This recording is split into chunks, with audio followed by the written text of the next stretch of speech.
নমস্কাৰ, আজিৰ ভিডিঅ'টিলৈ স্বাগতম জনাইছোঁ। আজি SCERT DLED PET 26ৰ কাৰেণ্ট এফেয়াৰ পাৰ্ট 2 লৈ আহিছোঁ। তোমালোকে যোনে পাৰ্ট 1টো চোৱা নাই, আশা কৰিছোঁ চাবা বুলি। আৰম্ভ কৰোঁ আহা। কুৱেশ্যন 1, অসমীয়া চলচ্চিত্ৰ আকৃতিৰ পৰিচালনা আৰু সম্পাদনা কোনে কৰিছে, যি ইয়াৰ পূৰ্বে বলিউডৰ মূলসুঁতিৰ ছবি চাইনা আৰু ABCD 2ৰ সম্পাদনাৰ সৈতে জড়িত আছিল? ইয়াৰ শুদ্ধ উত্তৰটি হ'ব স্নিগ্ধা পিৰৈ। নেক্সট কুৱেশ্যন, মাতৃহাৰা এটি 8 বছৰীয়া শিশু লক্ষীৰ আৱেগিক জগত আৰু শিশু মনস্তত্বক অতি সংবেদনশীলভাৱে বৰ্ণনা কৰা শেহতীয়া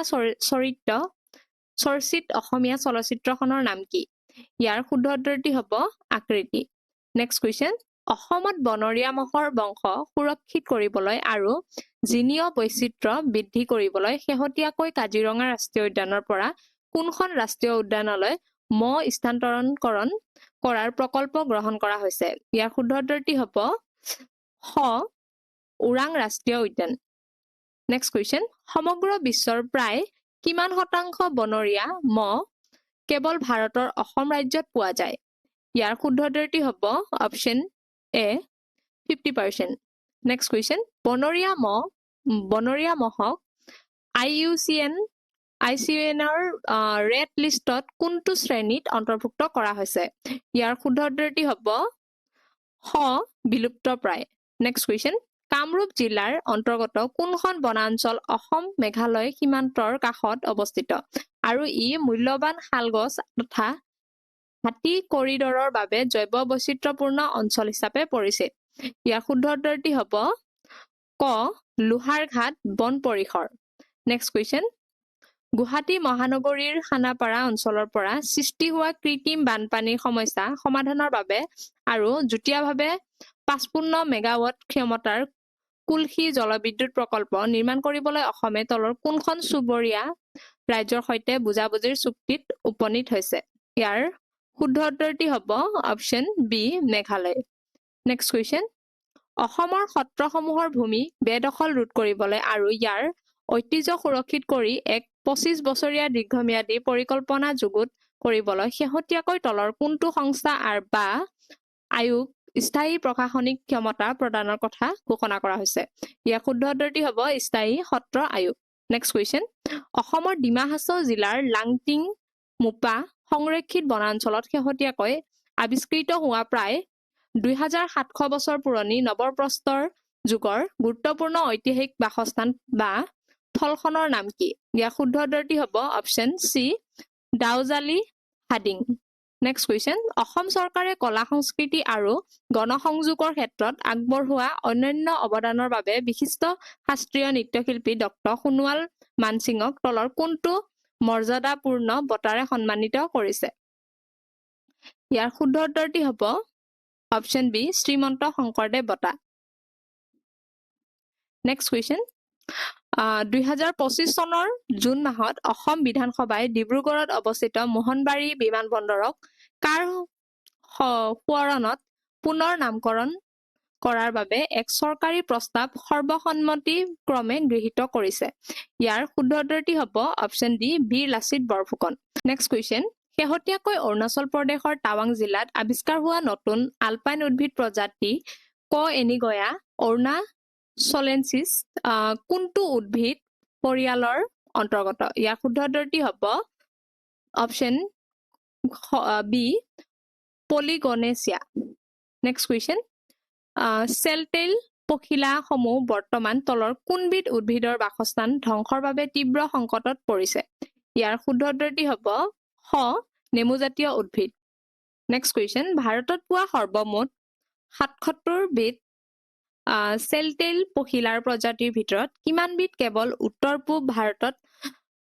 তথা অসমত পোৱা যায়? ইয়াৰ শুদ্ধ উত্তৰটি হ'ব 69 বিধ। নেক্সট কুৱেশ্যন, মুখ্যমন্ত্ৰী বিজ্ঞান প্ৰতিভা সন্ধান আঁচনিৰ আটাইতকৈ গুৰুত্বপূৰ্ণ বৈশিষ্ট্য তলৰ কোনটো? ইয়াৰ শুদ্ধ উত্তৰটি হ'ব বাছনি কৰা ছাত্ৰ ছাত্ৰীৰ 50% ছোৱালী হোৱাটো বাধ্যতামূলক। নেক্সট কুৱেশ্যন শেহতীয়াকৈ পবিতৰা অভয়াৰণ্যত দেখা পোৱা ভাৰতীয় পিতা আচলতে কিহৰ প্ৰজাতি ইয়াৰ শুদ্ধ উত্তৰটি হ'ব খ এবিধ ৰং বিৰঙী পৰিভ্ৰমী চৰাই নেক্সট কুৱেশ্যন অসমৰ বনাঞ্চলত পোৱা বিপন্ন মন্থৰ লৰিজ বা লাজুকী বান্দৰ তলৰ কোনটো শ্ৰেণীৰ অন্তৰ্ভুক্ত ইয়াৰ শুদ্ধ উত্তৰটি হ'ব ক প্ৰাইমেট স্তন্যপায়ী প্ৰাণী নেক্সট কুৱেশ্যন অসম আৰক্ষী বা সুৰক্ষা বাহিনীৰ পৰা নিয়োজিত K9 স্কোৱাডৰ কৰিনা আচলতে কি আছিল ইয়াৰ শুদ্ধ উত্তৰটি হ'ব অপশ্যন চি গ অপৰাধ আৰু বোমা চিনাক্তকৰণত সহায় কৰা এজনী প্ৰশিক্ষিত স্নাফাৰ কুকুৰ নেক্সট কুৱেশ্যন কাজিৰঙা ৰাষ্ট্ৰীয় উদ্যানত পোৱা এটা অতি বিৰল সোণালী বাঘ যাৰ গাত এক অপ্ৰভাৱী হোৱাইট বেণ্ড জিনৰ বাবে ৰঙৰ ভিন্নতা দেখা যায় তাক বন বিভাগে কি নামেৰে নথিপত্ৰ ভুক্ত কৰিছে ইয়াৰ শুদ্ধ উত্তৰটি হ'ব খ কাজি 106F নেক্সট কুৱেশ্যন অসমৰ সৈতে ঘনিষ্ঠ সম্পৰ্ক থকা বিশ্বকবি ৰবীন্দ্ৰনাথ ঠাকুৰে 100 বছৰৰো পূৰ্বে অসমৰ বৰ্তমানৰ কোনখন জিলাক শ্ৰীভূমি বুলি নামকৰণ কৰিছিল ইয়াৰ শুদ্ধ উত্তৰটি হ'ব খ Karimganj next question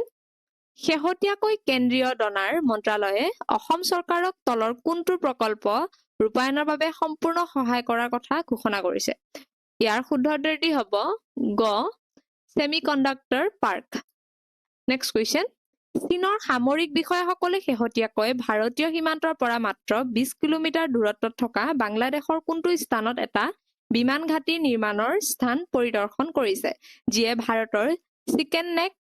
Siliguri corridor অঞ্চলৰ বাবে সুৰক্ষা জনিত চিন্তা বৃদ্ধি কৰিছে ইয়াৰ শুদ্ধ উত্তৰটি হ'ব খ লালমনিৰহাট নেক্সট কুৱেশ্যন 2021 চনৰ 21 মেত অসম কেবিনেটে ৰাজ্যখনক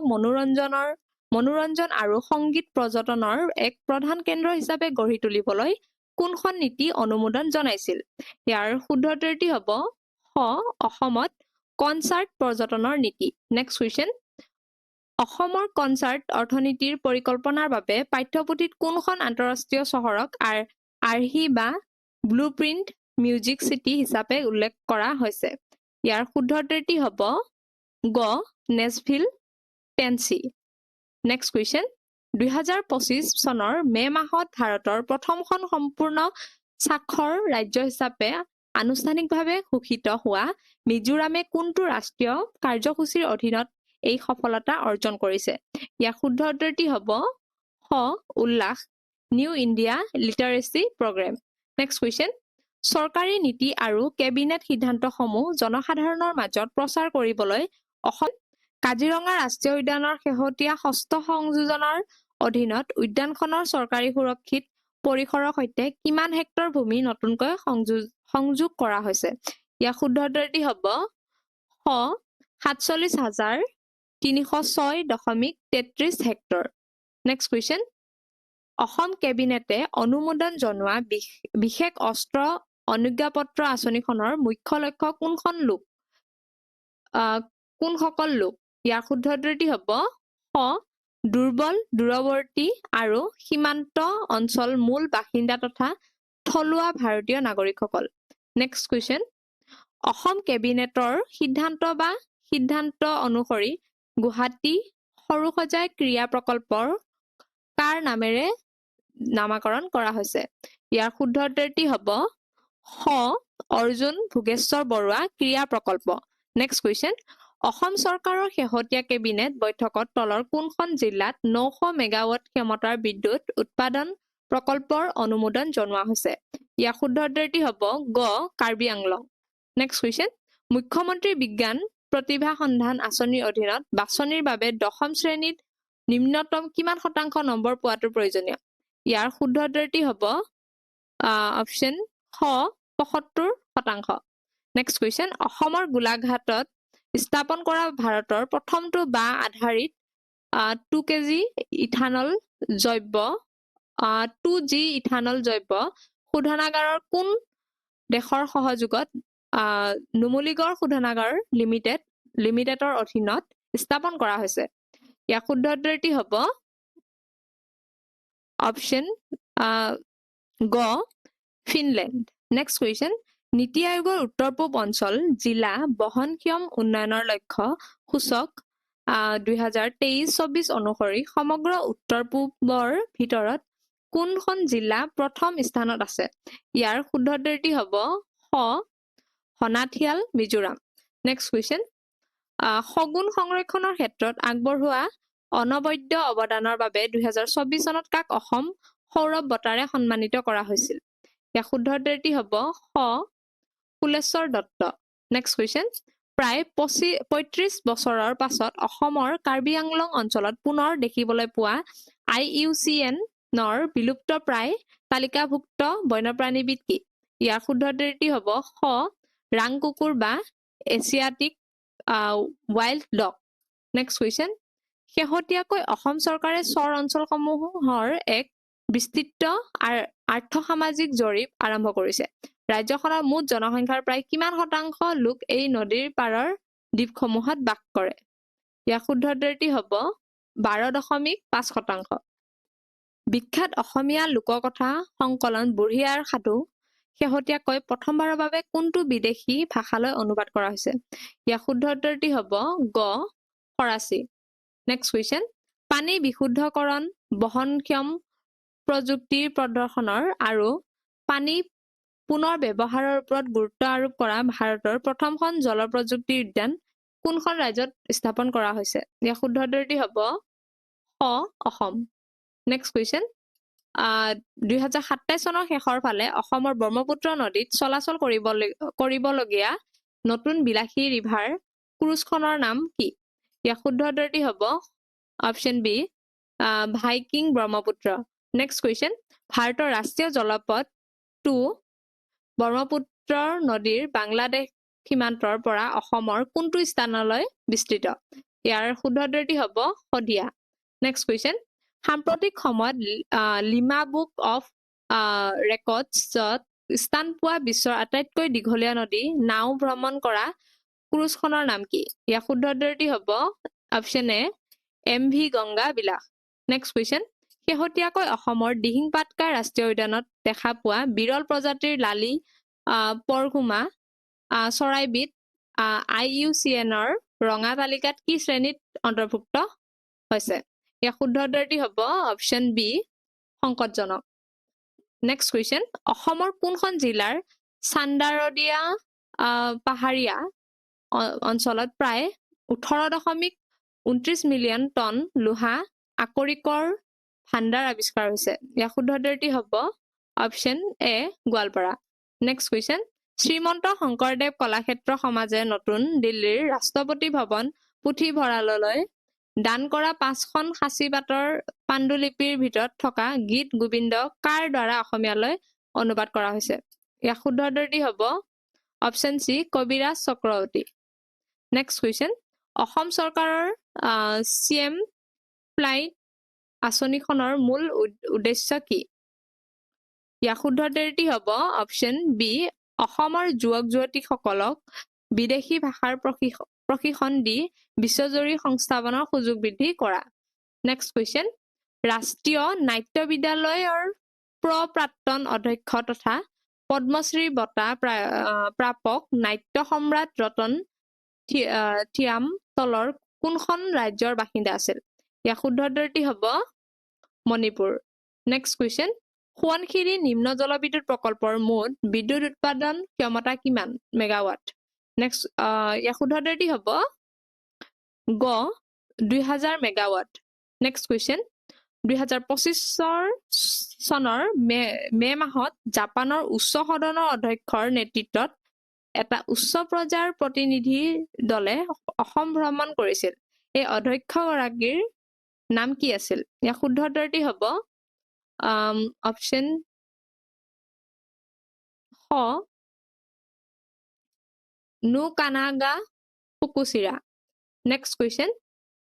পঞ্চ অমৃত আঁচনিৰ অধীনত নৱজাতকৰ বাবে তলৰ কোনটো সেৱা অন্তৰ্ভুক্ত কৰা হৈছে ইয়াৰ শুদ্ধ উত্তৰটি হ'ব অপশ্যন ডি অপশ্যনবোৰ চাই ল'বা ইয়াৰ শুদ্ধ উত্তৰটি হ'ব ওপৰৰ আটাইকেইটা নেক্সট কুৱেশ্যন নীতি আয়োগৰ 2025 চনৰ ডেল্টা ৰেংকিঙত সুন্দৰ প্ৰদৰ্শন কৰা অসমৰ জিলাখনৰ নাম কি ইয়াৰ শুদ্ধ উত্তৰটি হ'ব অপশ্যন বি হাইলাকান্দি আজিলৈ ইমানেই ভিডিঅ'টি শেষলৈ চোৱাৰ বাবে অশেষ ধন্যবাদ